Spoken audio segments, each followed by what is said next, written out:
सिद्धार्णं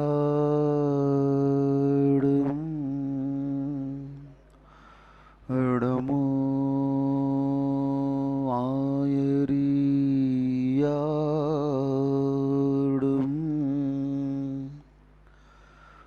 णमो वच्छायाडं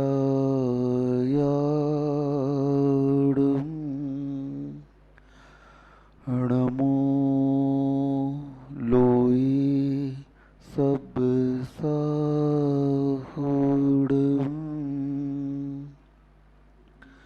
हानित घटती आयु है पर पाप मति घटती नहीं, आई बुढ़ोती पर विषय से कामना हटती नहीं। मैं यत्न करता हूँ दवा मैं धर्म मैं करता नहीं, दुर्मोह महिमा से ग्रसित हूँ नाथ बच सकता नहीं। जय बोलो 1008 श्री कुंडलपुर के बड़े बाबा की जय। मूल नायक श्री चिंतामणि पार्श्वनाथ भगवान की जय। संत शिरोमणि आचार्य भगवान श्री विद्यासागर जी महाराज की जय। परम पूज्य निर्यापक श्रमण मुनि श्री सुधा सागर जी महाराज की जय। पूजपा कुंद महाराज ने चारित्र चूलिका की प्रथम गाथा मंगलाचरण करते हुए कहा, ईबम पढ़मे सिद्धे जिणवर वसहे पुणो पुणो समणे पड़िवज्जतु सामण्यम यदि इच्छति दुख परिमुखम। इस मंगलाचरण के माध्यम से स्वयं आचार्य कुंद महाराज जी ने पहले तो सिद्धों को, अरहंतों को और पंच परमेष्ठियों को, साधुओं को नमस्कार करते हुए कहा, दूसरे चरण में यदि इच्छति दुख परिमुखम, हे आत्मन, अगर तुम जल्दी जल्दी इस आत्मा के दुख को हटाना चाहते हो तो पड़िवज्जतु सामण्यम, आप शीघ्रता से इस सामान्य को अंगीकार कर लो, इस श्रवण पद को स्वीकार कर लो, ग्रहण कर लो। क्योंकि जब कभी भी आत्मा का कल्याण होगा, जब कभी भी दुखों से छुटकारा मिलेगा तो इस श्रवण पद के माध्यम से ही मिलेगा। इसलिए श्रामण्यम पड़िवज्जम, इस श्रवण को जल्दी जल्दी जितनी शीघ्रता से हो सके आप स्वीकार कर लो। क्योंकि होशियार वही है जो रोग को बढ़ने न दे। समझदारी किसमें है पंडित जी? थोड़ा सा भी रोग के लक्षण अगर दिखते हैं तो उसे आप छोटा मत समझो। नीतिकार कहते हैं, ऋण को, व्रण को, तृण को कभी भी छोटा नहीं समझना चाहिए। तृण कांटा छोटा सा है, अगर आपने समय पर नहीं निकाला चाई बन जाएगी। घाव व्रण छोटा सा है, समय पर उपचार नहीं किया नासूर बन जाएगा। अग्नि इतनी सी तिनके में है, छोटी सी है, लेकिन अगर उसे आपने बंद नहीं किया, बुझाया नहीं, तो पूरे एरिया को जला करके राख कर देगी। ऋण इतना सा दिखता है लेकिन पूरे परिवार को नाश कर देता है, आदमी को दरिद्र बना देता है। इसलिए इन सभी को छोटा मत समझो। हमें संसार में आने के उपरांत, कल मैंने कहा था कि संसारी प्राणी संसार के कार्यों में क्या कहता है, जल्दी जल्दी कर लो, और धर्म के कार्यों में कहता है अभी पड़े हैं बरसों। कितने पड़े हैं? अभी तो बहुत समय पड़ा हुआ है, हम क्या करेंगे, बाद में दीक्षा ले लेंगे। सर्वार सिद्धि ग्रंथ का स्वाध्याय पूज्य महाराज जी करवा रहे हैं। चातुर्मास की स्थापना के बाद इस ग्रंथ का प्रारंभ हुआ, और इस ग्रंथ के प्रारंभ में ही एक प्रश्न से यह ग्रंथ शुरू होता है। कोई आत्महित का चाहने वाला आचार्य महाराज के पास पहुंचता है और उनसे प्रश्न करता है, कोई आसन्न भक्त, हे भगवान, आत्मा का हित किसमें है? आचार्य महाराज ने उत्तर दिया, आत्मा का हित मोक्ष में है। अब यहां से वह ग्रंथ प्रारंभ हो गया। तो मोक्ष का स्वरूप क्या है, हम मोक्ष को कैसे प्राप्त कर सकते हैं? तो पहले सूत्र की रचना हो गई, सम्यक दर्शन ज्ञान चारित्राणि मोक्ष मार्ग है। सम्यक दर्शन, सम्यक ज्ञान, सम्यक चारित्र, ने रत्नात्रय की पूर्णता का नाम मोक्ष है। रत्नात्रय तो साधन है, लेकिन इस साधन के माध्यम से, इस मार्ग पर चल करके हम मोक्ष को प्राप्त कर सकते हैं। सभी आचार्यों ने एक मत से इस बात को स्वीकार किया कि जब तक हम रत्नात्रय रूपी साधन को स्वीकार नहीं करेंगे, तब तक मोक्ष मार्ग हमारा पूर्णतः तय हो नहीं सकता। मार्ग अनादिकाल से बना हुआ है, मार्ग को बनाने की आवश्यकता नहीं है। आवश्यकता है इस मार्ग पर चलने की। साधन को उस मार्ग पर दौड़ा दो, मार्ग तो अनादिकाल से बना हुआ है, मार्ग बनाने की आवश्यकता नहीं है। हमारे अरहंतों ने, तीर्थंकरों ने उस मार्ग पर चलकर के उस मंजिल को प्राप्त किया और हमें संकेत दिया कि सुनो, आप लोग भी इस मार्ग पर आ जाइए, यहाँ पर कोई खतरा नहीं है, ये मार्ग बहुत अच्छा है और इस मार्ग पर चलकर ही आप मंजिल को प्राप्त करोगे। यह सभी तीर्थंकरों की वाणी है। अब देख लो, मार्ग तो राजपथ एक ही है, पगडंडियां बहुत सारी फोटी हैं। अब आप लोग उस पगडंडियों पर चलोगे तो कभी भी आपको मंजिल प्राप्त नहीं हो सकती। और राजमार्ग अगर सीधा आपने पकड़ लिया तो कहीं भी भटकने की आवश्यकता नहीं है। बिल्कुल हर जगह, हर मोड़ पर आपको साइन बोर्ड दिखेंगे, आपको कहाँ जाना है, और उस साइन बोर्ड के अनुसार आप अपनी यात्रा कर सकते हो। पगडंडियों के मार्ग से जाओगे तो वहां पर कोई सांकेतिक चिन्ह आपको नहीं मिलेंगे और वह मार्ग भी आपका अनदेखा है। इसलिए राजमार्ग एक ही है, श्रवण पथ। कौन सा पथ है? श्रवण पथ पर जो आरूढ़ होकर के चलेगा, बस उसको मंजिल अवश्य मिल जाएगी।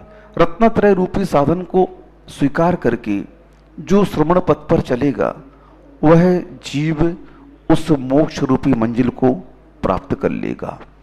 इसलिए शुभम शीघ्रम, जो कार्य करने योग्य है उसे शीघ्र करो, देरी मत करो। हमें ये भाव आज मिला है, कल मिले ना मिले क्या पता, क्योंकि भविष्य का निर्धारण हम पहले से नहीं कर सकते। आज का वर्तमान कल का भविष्य होगा। भविष्य और कोई वस्तु नहीं है, पूर्व निर्धारित भविष्य नहीं होता है कभी भी। भविष्य का निर्धारण वर्तमान करता है। कौन करता है? हमारा वर्तमान कैसा है, उस वर्तमान के हिसाब से ही हमारा फ्यूचर ब्राइट होगा या ब्लैक होगा। ये सब वर्तमान के ऊपर निर्भर है।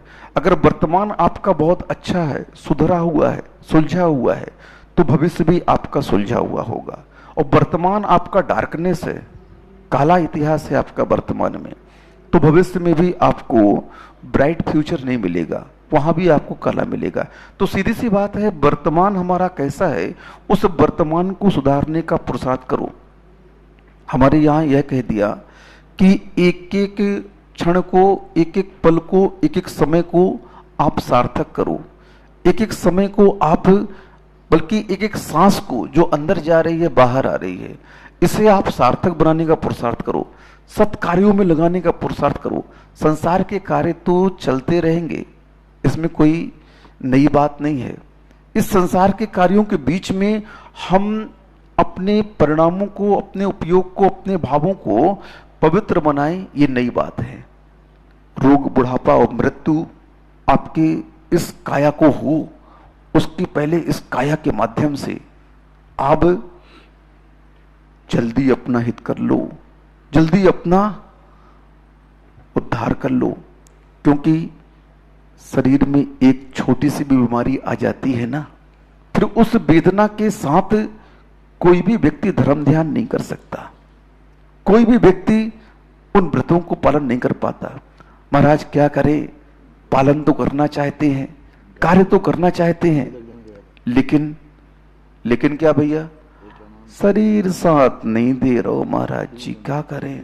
बहुत भावना होती है, क्या साथ नहीं दे रहा है शरीर। अरे भैया, जब करने योग्य कार्य थे, जब इस शरीर को संस्कार देने थे, उन आचरण के, उन क्रियाओं के, उन धर्म की क्रियाओं के, तो उस समय तो तुमने दिया नहीं, और अब बोल रहे हो महाराज ये कार्य हमसे होते नहीं है, हम कर नहीं पा रहे हैं।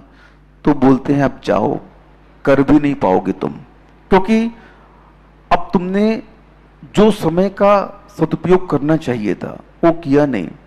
आचार्य महाराज हमारे गृहस्थों को दीक्षा नहीं देते। कई बार बहुत सारे गृहस्थ आकर के, अगर आचार्य से अभी दीक्षा दे हमारे, तो कम से कम 400-500 गृहस्थ ऐसे हैं जो तुरंत मुनि पद अंगीकार कर ले। 400-500 हो सकता, मैं कम बोल रहा हूं, ज्यादा भी हो सकते हैं, लेकिन आचार्य श्री बोलते हैं नहीं, मैं ऐसे श्रवण बनाना चाहता हूं, मैं ऐसा श्रवण देखना चाहता हूं जो धर्म को अपने कंधों पर लेकर के आगे बढ़ सके। इसलिए तो आचार्य महाराज जवानों को दीक्षा देते हैं, क्योंकि इस जवान शरीर से जब वह साधना करता है तो वह साधना इस शरीर की आदत बन जाती है, और उस आदत के कारण ही वह श्रवण आगे निर्बाध रूप से मोक्ष मार्ग पर बढ़ता जाता है और अपने साथ कई और को लेकर के चलता जाता है। अब उन बूढ़े थानों को दीक्षा दे दे जिन्होंने गृहस्थ आश्रम के पूरे सुख भोग लिए, अब उनसे साधना होती नहीं, चला जाता नहीं, इंद्रियां काम कर नहीं रही हैं, दिमाग में कुछ बैठता नहीं, याद नहीं होता। अब केस लुंच कौन करेगा, उनके आहार कौन कराए, विहार कौन कराए। बोले साधना करो, उदासीन आश्रम में जाओ। कहां जाओ, उनके कल्याण की भावना है गुरु जी के अंदर, तो उनके लिए बोल दिया देखो भैया, अब तुम्हें श्रवण तो नहीं बना सकता हूं, हाँ समाधि अवश्य करा सकता हूं, समाधि का साधन है, व्रत लेकर के आप आश्रम में साधना करिए। क्यों? क्योंकि आपका शरीर अब जीर्ण शीर्ण हो चुका है, अब श्रावण के स्वीकार करने योग्य नहीं है। हाँ, अब आप इस रत्नत्रय के साधन को स्वीकार नहीं कर सकते, इसलिए आप तो अब व्रतों को लेकर के आश्रम में रहो। तो कम से कम जो समझदार श्रावक होते हैं वो गुरु जी की आज्ञा पालन करके, व्रतों को स्वीकार करके और आश्रम में जाकर के, और कई अपने घर में रह करके उस साधना को करते हैं। कहने का तात्पर्य यही है कि आज नहीं कल, कल नहीं परसों, इस क्रिया को आपको करना ही पड़ेगा।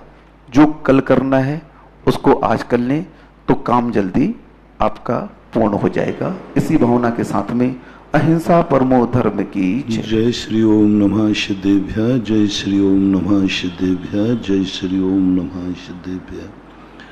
पंच परमेष्ठी भगवान की जय। आचार्य श्री गुरुवर कुंद कुंद महाराज की जय। आचार्य श्री गुरुवर विद्यासागर महाराज की जय। निर्यापक श्रमण मुनि पुंगव श्री सुधा सागर जी महाराज की जय। जीवों के जहाँ जो विचारधाराओं को जैनागम में कहा संसारिणा मुक्ताश्य, संसारी और मुक्त जीव। मुक्त जीवों के लिए दो प्रकार की श्रद्धाएं मिलती हैं। एक भगवान भी कहते हैं उसे, अपन लोग उन्हें भगवान कहते हैं। तो भगवान दो रूप में देखने में आता है, एक कार्य भगवान और एक कारण भगवान। एक कार्य समयसार और एक कारण समयसार। कार्य समयसार जो हैं वो सिद्ध भगवान है, कार्य भगवान है वो सिद्ध भगवान है। और भगवान की कल परिभाषा हमने बनाई थी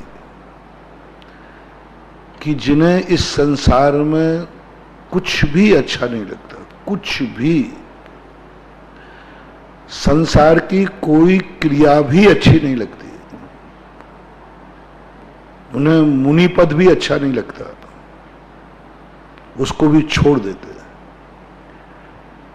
यानी जो जो वस्तु छोड़ी जाती है, छूट जाती है, समझ लेना चाहिए वह वस्तु उनको पसंद नहीं है। यदि पसंद होती तो इस वस्तु का वो त्याग नहीं करते। बाहुबली 1 साल तक लघु संघ का शौच नहीं गए। अरे उपवास हुआ तो क्या, अभी कुछ दिन तो खाया ही है।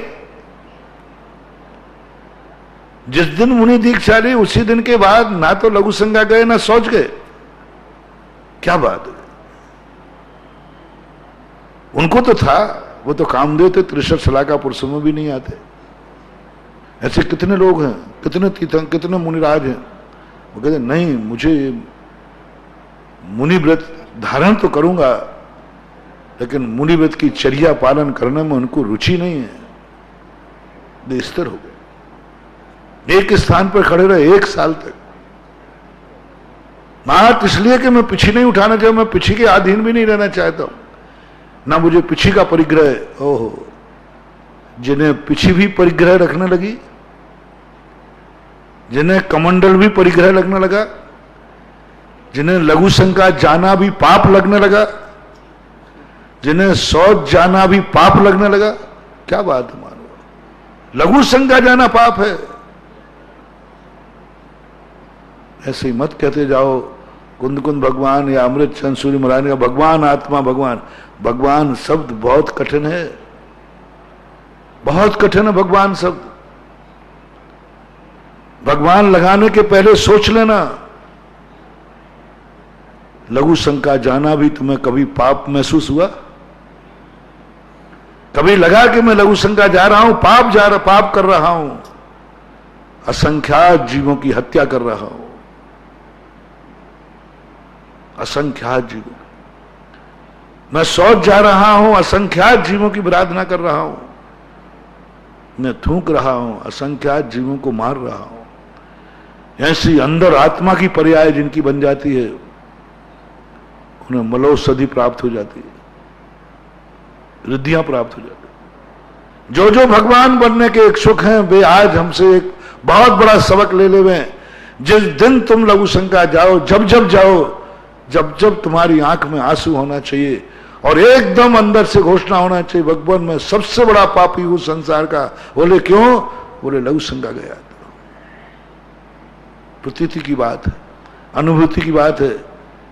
यदि तुम्हें ये भी पाप दिखने लग जाए समझना तुम आसन्न भगवान हो, भगवान बने।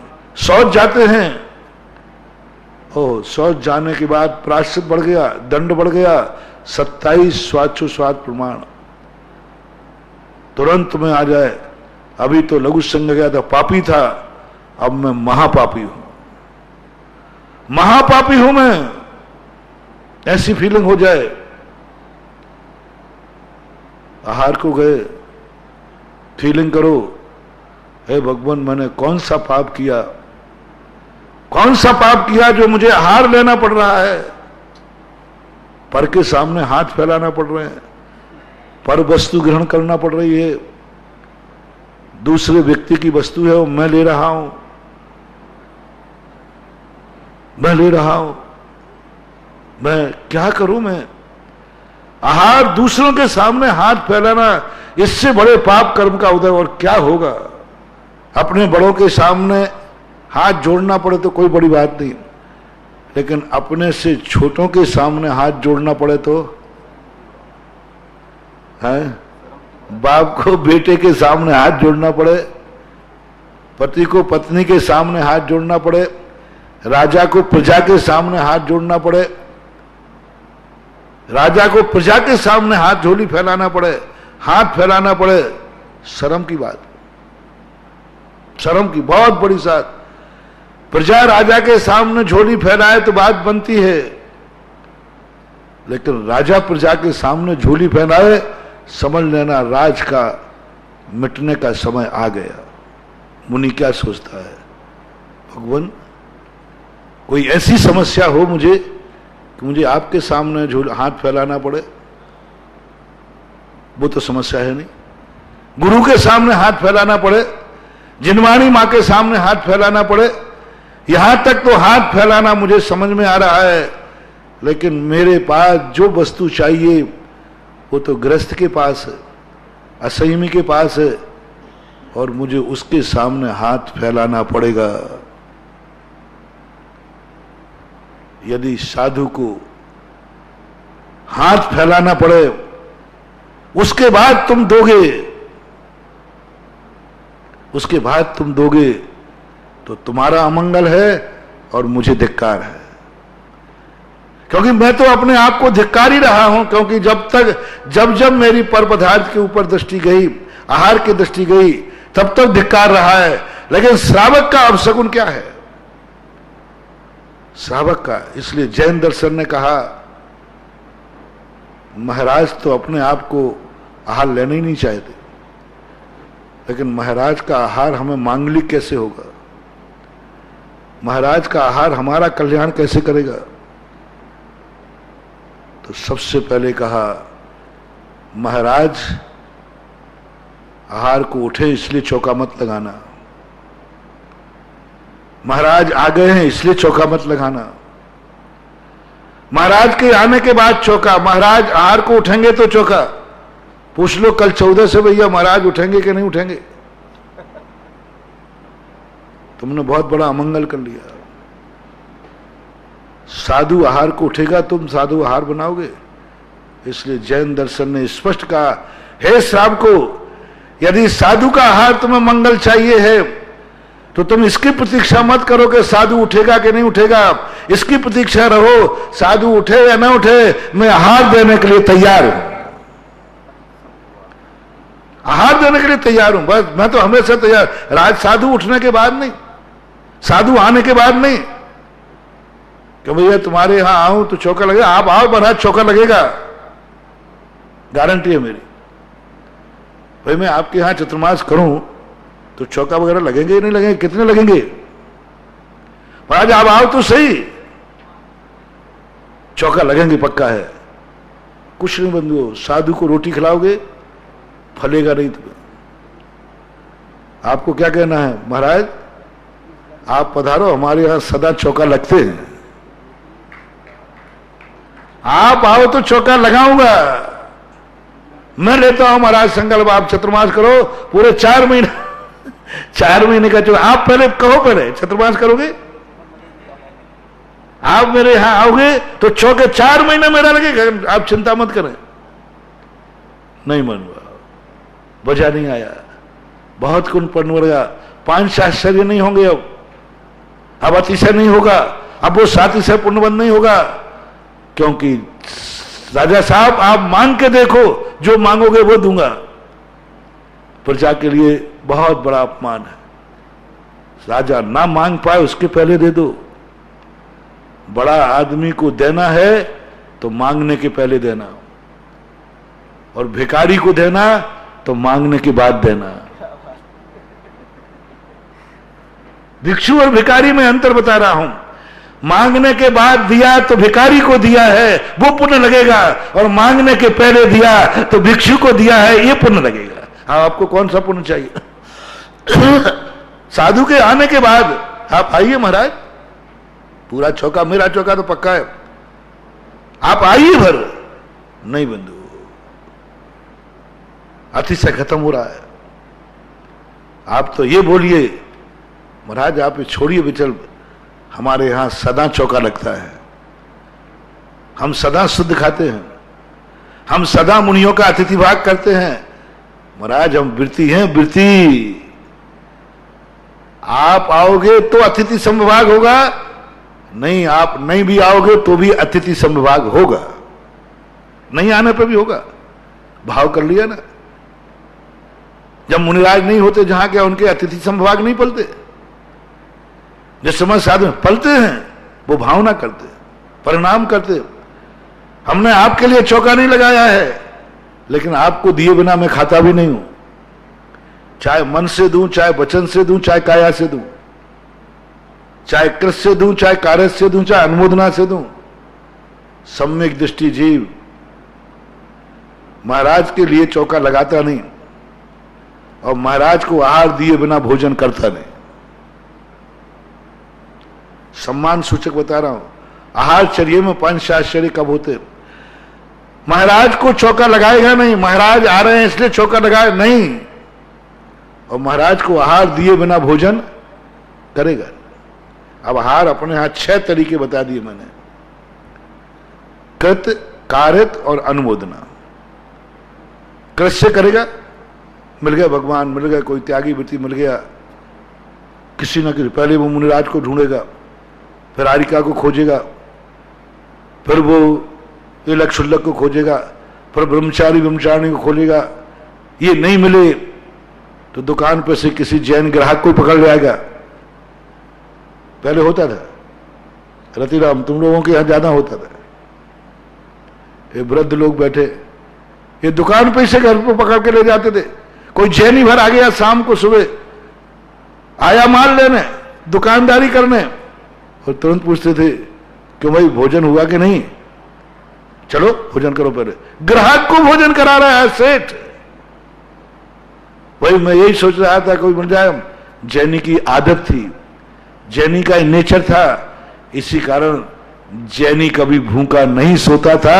और ये भाव बनाओ तो कभी सोएगा भी नहीं, कभी जैनी नहीं। उसका एक ही भाव है, मैं किसी को भोजन बनाऊंगा नहीं और किसी को खिलाए बिना खाऊंगा नहीं। अब किसी को कौन, तो जैन दर्शन में पात्र की उत्तम, मध्यम और जघन। साधर्मी कौन है? जघन। ग्राहक में पात्रता देख ली, ग्राहक में दान देने की बात। वो व्यापार करने आया और सेठ ने कहा व्यापारी नहीं आया है, जघन पात्र आया है। भोजन के समय आया ना, दिन अस्त होने के पहले आया ना। ऐसा एक भी सच्चा जैनी नहीं है जिसके घर पे और दुकान पर कोई जैनी आवे, वो सबसे पहले माल लेन देन के पहले नियम से भोजन की पूछेगा। रिश्तेदार नहीं है, कोई ब्याही जी नहीं है, कोई समधी नहीं है, ग्राहक की कह रहा हूं। जैनियों का नेचर समझना। लोग कहते हैं जैनियों के ऐसे ही लक्ष्मी पुत्र नहीं है महानुभाव, बहुत बड़ी चीज है जैनियों की। जैनी कितनी बड़ी बात कह रहा हूं मैं। ग्राहक में व्यापारी है, क्या लेने देना उससे, उसको ग्राहक की दृष्टि से नहीं देख रहा है। समय क्या है? भोजन का समय। अभी मैंने भोजन नहीं किया, ग्राहक को अतिथि जो मानता है उसका नाम जैनी है। ग्राहक को जो साधर्मी मानता है वो जैनी है। ग्राहक को जघन्य पात्र मानता है वो जैनी है। वो कहता पहले बताइए आप जैन हैं तो आप भोजन का समय है, रात में खाएंगे नहीं, चलिए भोजन को, चलिए घर ले जाता। और महिला को कह के नहीं आया क्योंकि पता ही नहीं है कोई आएगा। महिला भी अपने पति का नेचर जानती है कि मेरा पति जैन है, मेरा पति जैन है। वो पहले से ही, घर में 10 लोग हैं तो वो 11 का पहले से बना के रखती है। सच्ची जैन महिला की बात कर रहा हूं। वहां जाके पहुंच के ये नहीं कहना पड़ता अरे भाई मैं फोन कर रहा हूं, एक का भोजन और ज्यादा बना लेना। तो फिर तुम आटा डालते फिरते हो, दाल में पानी डालते फिर तो पता नहीं वो क्या करते हो, वो तुम जानो, तुम्हारा मान लेना। तो महिला क्या बोलती है, मैं तुम्हारे नेचर को जानती हूं, आप तो इसी समय लाइए, एक का भोजन मैंने पहले ही ज्यादा बनाया था, क्योंकि ये जैन का घर है। जैन नारी हमेशा एक ज्यादा को बनाती है। पति के कहने पर एक को बनाना नहीं पड़ता, उसके यहां बना हुआ रखा रहता, बोले है, उसका एक आनंद अलग होता है। उसी नाम से बनाना, उसी नाम से बनाना और फिर उसमें से निकाल करके पहले से बना के रखना, कितना बड़ा सम्मान है। कोई वस्तु किसी को पहले से देने के लिए करे, कहते ना अरे भाई मैं तो तुम्हारा पहले से इंतजार कर रहा हूं, पहले से ही मैंने बना के रखा था। वो है अतिशय, वो है अमृत। देने वाले को फलेगा, लेने वाले को फलेगा, पहले से बना के रख लिया उसने। आज ये परंपराएं खत्म हो गई। दूसरी बात, तब ये बात सामने आती थी, महाराज के आते ही चौका नहीं, महाराज चौका लगते हैं हमारे यहां, आप चिंता मत करिए, हम तो सदा ही लगाते हैं। कृत से, कार्य से करेगा। नहीं मिलेगा तो किसी से कह देगा, और कारत भी नहीं कर पाए तो अनुमोदना से भोजन कराएगा, लेकिन करा के भोजन करेगा। हे भगवान, संसार में जहां भी त्यागी वृत्ति साधर्मी हो, सबका आहार निर्विघ्न हो, करा दिया ना आहार। मन से, वचन से, काय से करा देगा। काय से कराएगा, वचन से कराएगा, मन से कराएगा, लेकिन कराए बिना नहीं करेगा। ये जैनी की एक पहचान है, एक पहचान जैनी की है।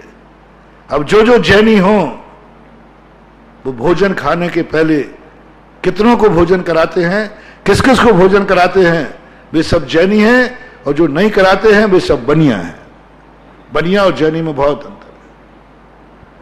अब इसके बाद जाकर के जो बात अपनी चल रही थी, आहार चलिया गया। इसलिए जैनी का चौका ग्रस्त पहले से ही तैयार रहता है। महाराज को इंतजार नहीं कराना। हम तो यहां तक कह रहे हैं, ये भी मत पूछो कि महाराज उठेंगे कि नहीं उठेंगे। उठे तो ठीक, नहीं उठे तो ठीक, तुम्हारा तो चौका लगेगा, पुण्य लगेगा। आज इसलिए अतिशय खत्म हो गया। आज साधु के आने के बाद चौका लगता है, साधु के नगर में आने के बाद चौका लगता है। अब और कह दो, कहने में थोड़ी शर्म आ रही है। महाराज आए तो चौका लगाऊं, नहीं आए तो काय को लगाऊं। महाराज आओगे चौके के में नहीं तो मैं थोप थोप के मर जाऊं। मैं कुएं के पानी भर भर के कमर तोड़ लूं और आप आओ और यूं निकल जाओ। पूछ लो पहले महाराज से। जितने महाराज हैं उतने चौके लो। आज कितने महाराज उठेंगे?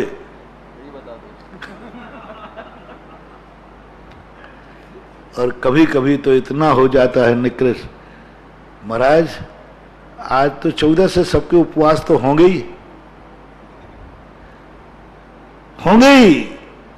ऐसे आचार्य से एक बार संघ में ऐसा बोला, एक स्थान पर तीर्थ क्षेत्र पर जाने पर 18-19 किलोमीटर का विहार करके आए, गर्मी का भयंकर समय, और मैनेजर पूछता है महाराज आज तो सबकी 14 होगी, 14 से तो उपवास तो होंगे ही, यानी उसको चौकी की व्यवस्था करने में दिक्कत हो रही। कैसा कलयुग आ गया बंधु। साधु की गिनती करके चौका मत लगाना। एक चौके में 100 साधु आहार कर सकते हैं, और 1,00,000 चौकों में भी एक साधु का भी आहार हो सकता है। 1,00,000 चौकों में भी एक साधु का आहार, एक साधु को 1,00,000 चौके लग सकते हैं, कोई दोष नहीं, कोई बाधा नहीं। और एक चौके में 100 साधु आहार कर सकते हैं, कोई दोष नहीं। 2-2 महाराजों के आहार तो एक बार आगम में खूब मिलते हैं। युगल महाराज के आते हैं ना, 2 महाराजों के, 2 के तो खूब मिलते हैं, 7 महाराजों के भी मिलते हैं। लेकिन गिन के तुम मत लगाना। कमेटियों से मेरा कहना है, समाज से मेरा कहना है, कभी साधु देखकर चौका नहीं, साधु की संख्या देख के चौका नहीं। संख्या देख के कभी चौके नहीं लगाना। राजस्थान में जब मैं आया था तब यहां संख्या देख के चौके लगते थे। 3 चौके हैं, हम 3 महाराज थे। महाराज आप चिंता मत करना, मेरे साल भर की लिस्ट बन गई है। आपको 3 चौके पूरे हो जाएंगे, फिर 3 लगेंगे, फिर 3 लगेंगे, फिर 3 लगेंगे। मैंने तुरंत आचार्य को समाचार भेजा। मैंने कि महाराज जी यहां ऐसा हो रहा है। तो आचार्य ने कहा अब ये तो सब इसलिए तो मैंने राजस्थान छोड़ा है,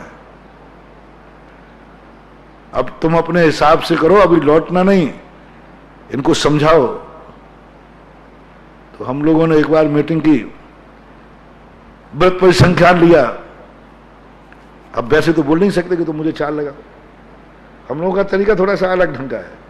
अब तुमसे कैसे कहें, जब तक जाए। हम लोगों ने नियम लिया कि 3 चौके से ज्यादा चौका मिलेगा तो आज आहार होंगे, नहीं तो आहार नहीं होगा। व्रत परिसंख्यान, ये भी व्रत परिसंख्यान हो सकता है। 3 से ज्यादा होंगे तो आहार कर लूंगा। पूरे नगर में घूम आया, प्लानिंग तो तुम्हारी 3 की थी, अंजलि छोड़ दी, उपवास हुआ। महाराज आज उपवास करो, 3 चौके थे, हमने कुछ नहीं बोला। वो तो किसी को दूसरे दिन अकल आ गई, चौथा लग गया, हमने कल भी देखो, अब 2-3 तक की तो मेरी हिम्मत होती है, आकुलता नहीं होती, लेकिन दूसरे दिन 4 हुए, हार हो गया। ये सिखा सिखा करके इस राजस्थान को पढ़ाया है। हमें चला करके आज जो भी शिकायत में आचार्य से सिखाऊं, आचार्य से मुझे सब मालूम है, इसलिए भेजा है, ये और कहते हुए। महावीर जी के पहले हमारे लिए एक स्थान पर शाम को लिस्ट मांगने आ गया, पहले पूछ लो रात में बाजार बंद हो जाएगा, महाराज कल आहार में क्या क्या लेंगे। आचार्य पूछा, बोले मुझे सब मालूम है, इसलिए भेजा है। एक दो जवाब उन्होंने एक जवाब ही रट लिया था। मैं जब राजस्थान में आगरा के बाद प्रवेश किया, एक पंचायती चौका लगता था, पंचायती चौका ओनली, कोई घर में चौका नहीं लगेगा, सब पंचायती लगाएंगे। सब लोग सामान वहीं लाते थे, बाबा जी का भंडारा और सब। अब मुझे मालूम नहीं था, मैं अंजलि लेकर निकला, बिहार करके आया था, थका हुआ था, तो मैं पहला चौका छोड़ दिया। हमने कहा छुल्लक जी हैं बेचारे, जब हमारी हालत है तो इनकी क्या होगी। जैसे ही आगे बढ़े सारे महिला पुरुष, ये कैसे हो सकता, आज तक ऐसा नहीं हुआ, ये पंचायती चौका छोड़कर महाराज जी आगे कैसे गए, पंचों ने पहले बताया नहीं। हमने कहा अरे रामायण जरूर सुनते जाओ। मैंने कदम धीरे कर लिए और सुनता रहा, और पर बड़ा आगे कोई चौका नहीं था। वो तो एक दंपति थे वृद्ध, वो आचार्य से संघ में चौका लगाने जाते थे, उनके यहाँ चौका था नहीं। उन्होंने अपने प्रतिमाधारी थे दोनों, उन्होंने अपने लिए भोजन बना के रखा था, वो प्रवचन सुनने आए थे, आगवानी की प्रवचन सुना और अपने लिए भोजन बना के लाए थे, प्रतिमाधारी थे, गर्म पानी लेते थे। बस उसके मन में एक भाव आ गया, ओह ये तो आचार्य विद्यासागर महाराज के चेले, आज तो इनका उपवास पक्का है। वो दौड़ा और मैं भी चलता गया, और वो आगे हो गया, और उसने अपनी पत्नी को आगे भेज दिया, आज उपवास नहीं होना चाहिए। अब लोग कहें महाराज चौके नहीं है, और दादी नहीं महाराज जी आगे आइए। कम से कम उस दिन 1-1.5 किलोमीटर दिन में तारे देखने लगे थे, बहुत थक चुके थे, कभी बिहार करके आए थे। मैंने कहा भगत जहां है वहां तो जाना ही पड़ेगा। गए, 1-1.5 किलोमीटर चलने के बाद प्रगान हुआ, क्या आहार हुआ, कुछ नहीं था आहार में। उन्होंने अपने हिसाब से आहार बनाया था, थोड़ा थोड़ा सामान, दोनों प्राणी थे, शुद्ध भोजन करते थे, प्रतिमाधारी थे।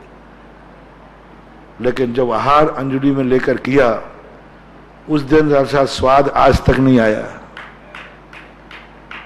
वो जो आनंद था और जो उनका था, ओहो महाराज को मैं कुछ नहीं दे पा रहा हूं, हमारे पास कुछ है ही नहीं, कुछ है ही नहीं, कुछ है ही नहीं। उनके मन देख रहा था, और मैं भी उस दिन सावधानी से ले रहा था, क्योंकि 2 में 3 एडजस्ट हुए, 2 वो 1 में, अब 2 में एडजस्ट हुए हैं, और 2 को तो एडजस्ट करना है। मैंने भी अपने हिसाब से हार लेकर के, उस दिन जो मुझे डकार आई, उस दिन जो मेरा पेट भरा, ऐसे लगा ये दोनों दंपति नहीं, ये द्रौपदी का कटोरा है जो चौका नहीं। पूरा पेट भरा एकदम। मैंने लिया बहुत कम लिया, यानी कहना चाहिए मैंने 1/4 हार लिया उनका सामान देख करके, क्योंकि एक कमरे में सामान था, वहीं चौका लगा, वहीं हमें खड़ा किया, तो हमने सब बटोलियां उनकी देख ली थी। लेकिन उस दिन जो पेट भरा हमारा, वैसा पेट तो कितने में तान के भर लो, वैसा पेट नहीं भरा, वैसी तृप्ति नहीं मिली, वैसा आनंद नहीं मिला, सहज में था और एडजस्ट किया गया। बाद में जब उन्होंने पूरी कहानी सुनाई, महाराज आज की जिंदगी में पहली बार मैंने भी ऐसा हार पहली बार दिया। जब भी चौका लगाता हूं तो भाव करके लगाता हूं। आज तो कल्पना ही नहीं थी, क्योंकि यहां किसी का चौका लग नहीं सकता, पंचायत में पास है, जो साधु आएगा वो पंचायत के चौके में हार करेगा, इसलिए हमने कभी सोचा ही नहीं था। और एडजस्ट करने की बात जहां थी ना, तो मेरे तो शुरुआत ही एडजस्टिंग से हुई, और एडजस्ट होना एक अलग आनंद है, अलग रस है। इसका नाम अतिशय है कि भोजन 2 का बने और 3 के पेट भर जाए, इसी को बोलते रिद्धि। 10 का भोजन बने 100 खा जाए, कहते ना तुम बड़ा बड़ा चमत्कार हो गया, मैंने 1000 का भोजन बनाया था और 2000 जिम गए, इसको बोलते अतिशय। भोजन 2 का बने और 3 के पेट भर जाए, मन गया अब तुम लोग क्या खाओगे, भर जाएगा। उन्होंने भी आगे कहा महाराज जी आज पता नहीं क्या हो गया, हम लोगों को बहुत पेट भर गया। एडजस्टिंग का बहुत अतिशय करा था। मेरी जब दीक्षा हुई, क्षुल्लक दीक्षा, एडजस्टिंग में हुई। मेरी दीक्षा एडजस्टिंग में हुई, ये पिछली एडजस्टिंग की है। 4 दीक्षाएं होना थी। सन 1980 की घटना है, 8 जनवरी 1980, नहीं 10 को हुई थी। 8 जनवरी शाम के 4:30 बजे के ठंड का समय था, 4 के लगभग बजे। आज ऐसी बार वो पूरी कहानी नहीं सुना रहा हूं, अभी तो एडजस्टिंग सुना रहा हूं। जब दीक्षा का निर्णय हो गया तो 4 दीक्षाएं निश्चित हो चुकी थी, पिछी बन चुकी थी, कमंडल तैयार हो चुके थे, 4 महाराजों की थी, और 10 तारीख को दीक्षा का मुहूर्त घोषित हो गया था, सबकी जानकारी मिल गई थी। और मैं आ गया 8 तारीख को। तो आचार्य सिंह ने, जो संगस्थ महाराज थे उस समय हमारे संघ में, जब मैं आया कोई मुनि महाराज नहीं थे आचार्य सिंह को छोड़ करके, सब अलग थे, नियम सागर, समय सागर, युग सागर, और भी 2-3 लोग और थे, सब कोई मुनि था ही नहीं। उनको बुलाया, बोले पंख और हैं क्या? उन्होंने कहा साहब महाराज जी आचार्य सिंह, उन्होंने कहा नहीं पंख तो नहीं है। सब पंख अलग कर दिए गए, पिछी बन गई। अब आचार्य सिंह कहते हैं क्या करना? तो बोले एक पिछी और चाहिए। तो उनका महाराज जी पिछी पंख है ही नहीं।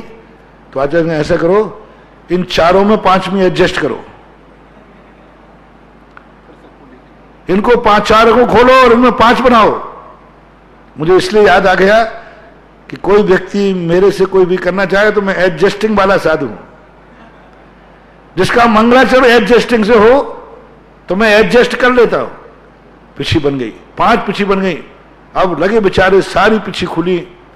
एक दिन का समय था, 9 तारीख बीच में थी।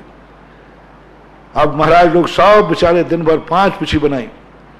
5 पिछी बन के तैयार हुई। 10 तारीख के सुबह 8:30 बजे, 1:30 बजे दीक्षा है। तो हमारे साथ में साथी थे क्षमा सागर महाराज, आप लोग सब जानते, राजस्थान भी आए। क्षमा सागर महाराज थे, वो दीक्षा देखने आए थे।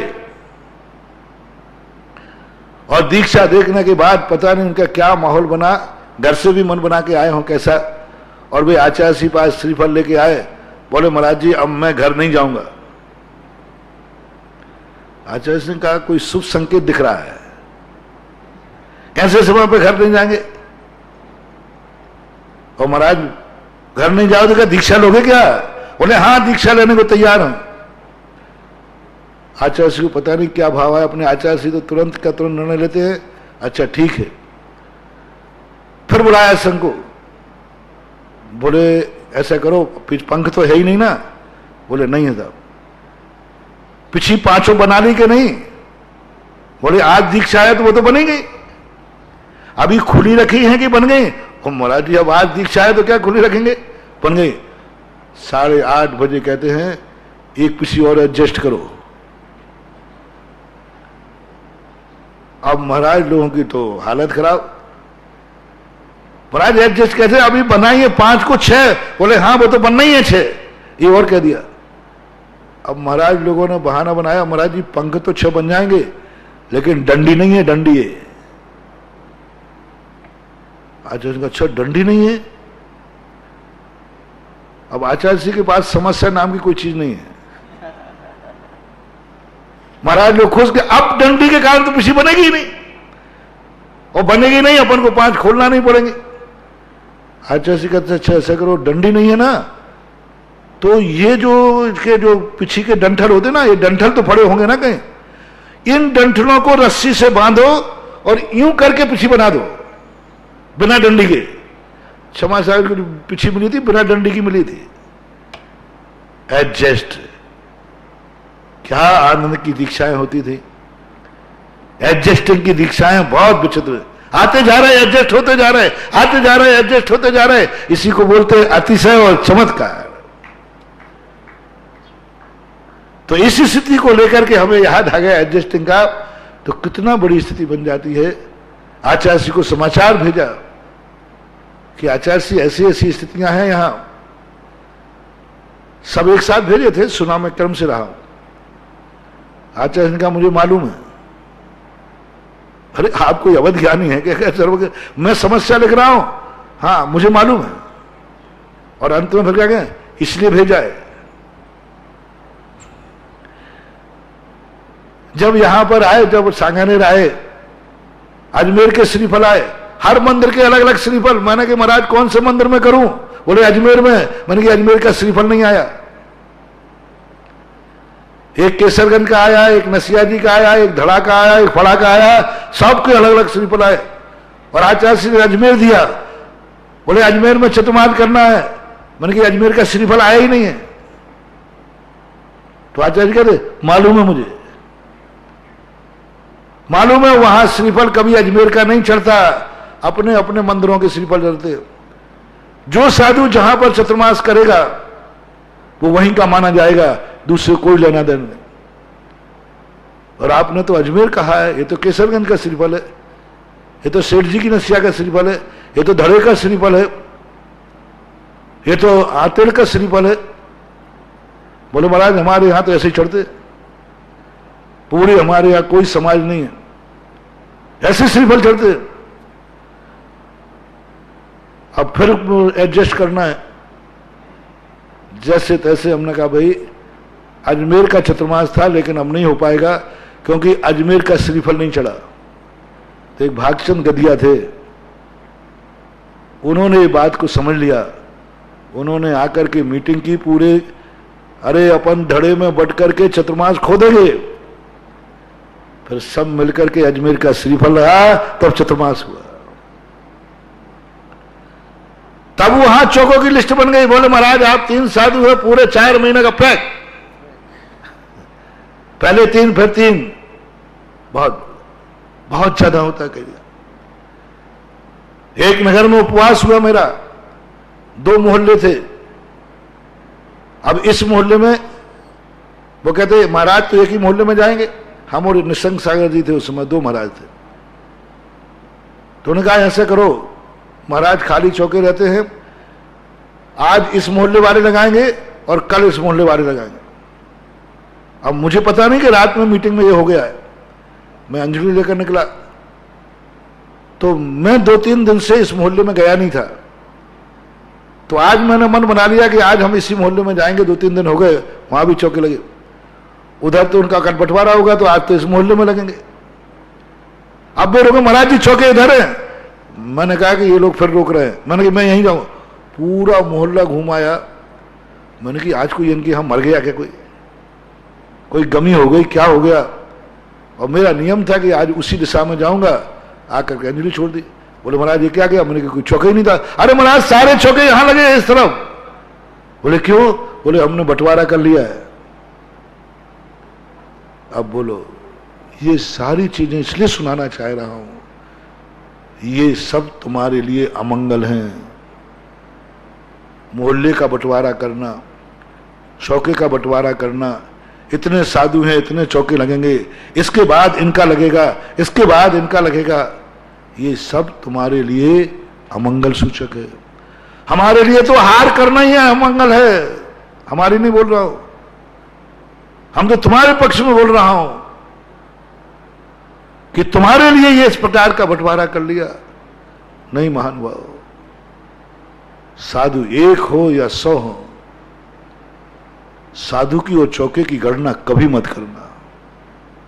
मैंने कह दिया ना, एक चौके में भी 100 के हार हो जाए तो कोई दोष नहीं है, और एक के लिए भी 100 चौके लग जाए तो कोई दोष नहीं। बस गणना करके चौके मत लगाना, ये कहना चाह रहा हूं।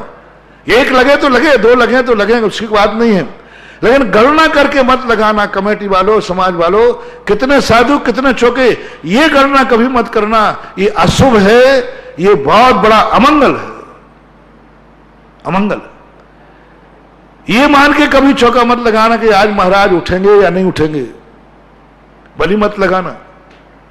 लेकिन उठेंगे तो लगाएंगे, ये अमंगल है। आपको दान के पुण्य का अतिशय खत्म हो जाए।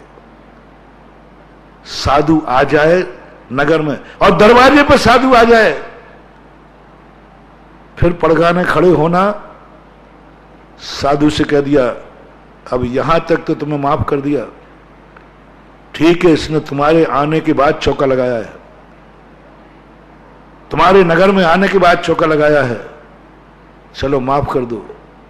अब महाराज अंजलि लेकर निकल गए हैं। अब पड़घाने के लिए महाराज के आने के बाद पड़घान को आया, महाराज आ जाए तो बता देना, मैं पड़घाने आ जाऊंगा।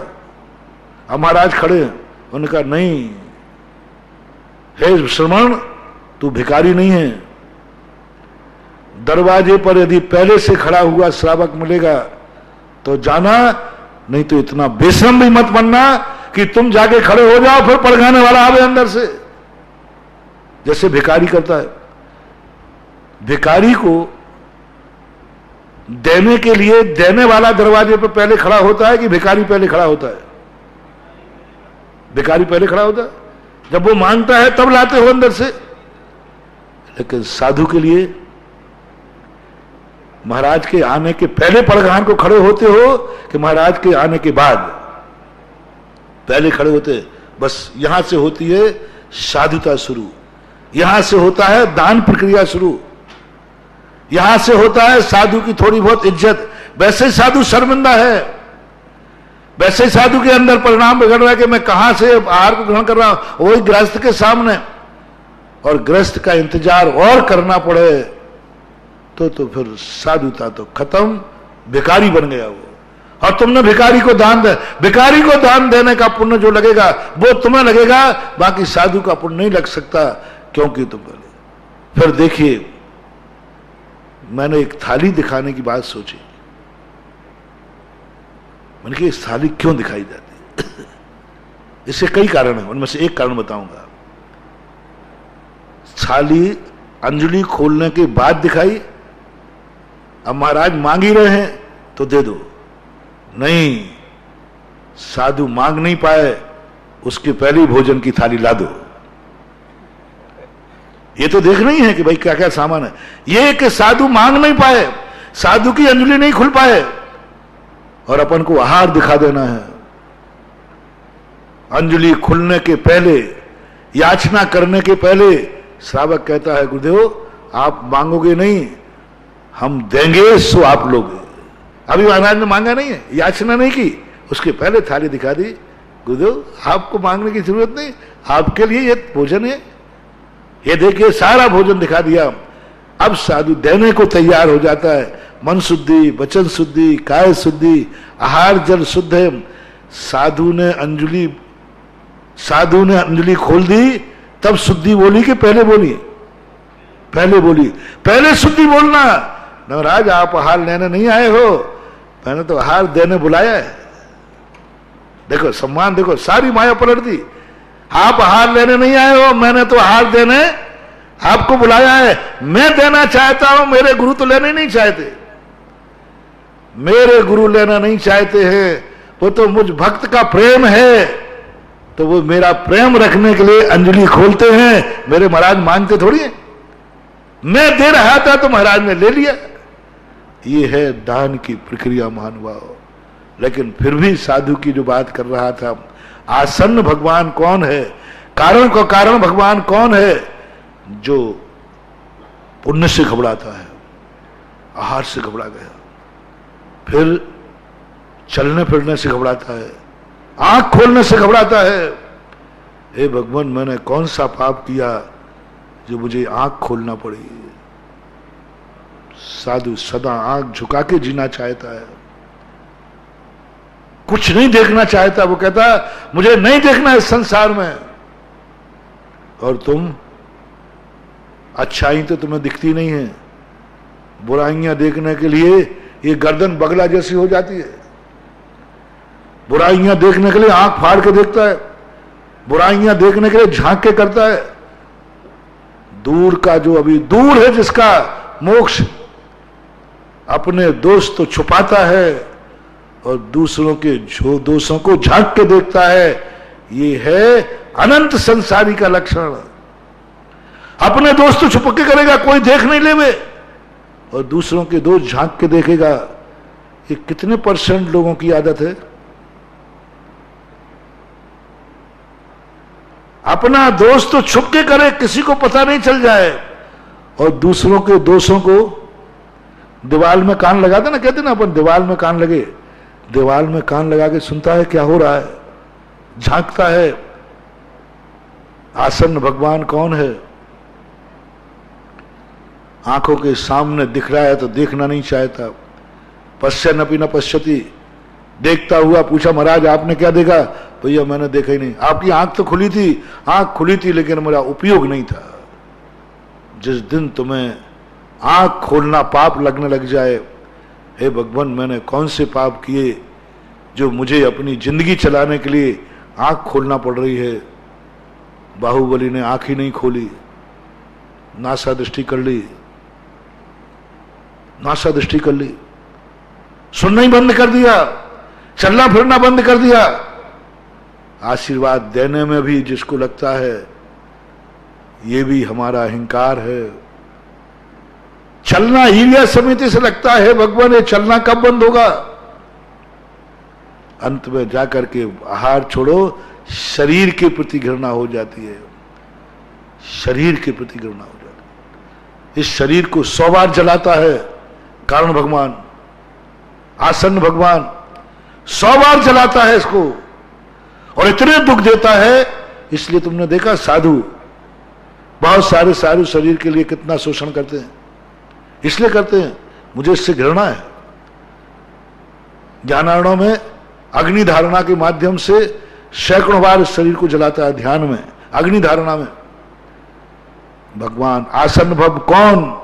इसको शरीर से भी घृणा हो जाए, शरीर के प्रति भाव जाग जाए तो बोलता है काय स्वहलास परिणाम। एक हमारे प्रतिक्रमण में आता है काय स्वहलास परिणाम। हे भगवान कभी मेरे मन में शरीर के प्रति राग जागा हो, इस शरीर के प्रति मैंने सजाया हो, शरीर को मैंने कभी राग की परिणति देखा हो, काय स्वहलास परिणाम है, ये मेरा मिथ्या हो। क्या बात है, मैं आज कौन सी रामायण लेके बैठ गया? किसी संसारी की बात नहीं कर रहा हूं। 2 भगवान, कार्य भगवान और आसन्न भगवान। आसन्न क्योंकि आज लोग हर व्यक्ति भगवान बनना चाहता है, लेकिन आसन्न भगवान की परिभाषा मैंने तुम्हें बताई। क्या ऐसा परिणाम आपका है कि शरीर के प्रति भी आपके अंदर कभी राग आ जाए तो प्रतिक्रमण, ओह पापी हूं मैं, क्या बोल रहा, मैं पापी हूं। महाराज आपसे कौन सा पाप हो गया? मुझे शरीर से राग आ गया, अपने शरीर से राग आ गया। काय स्वहलास परिणाम। जब प्रतिक्रमण में काय स्वहलास परिणाम पढ़ो, उसके आगे पीछे देखो, उर्दों में उपसंतों में आदि कितने परिणाम किए जाते हैं। मैंने किसी भी प्रकार से डायरेक्ट इनडायरेक्ट कभी शरीर के प्रति राग किया हो, इसका पोषण करने का भाव किया हो, तस्य मिच्छामि दुक्कडम। अपन और समझेंगे। आज इतने ही। महावीर भगवान की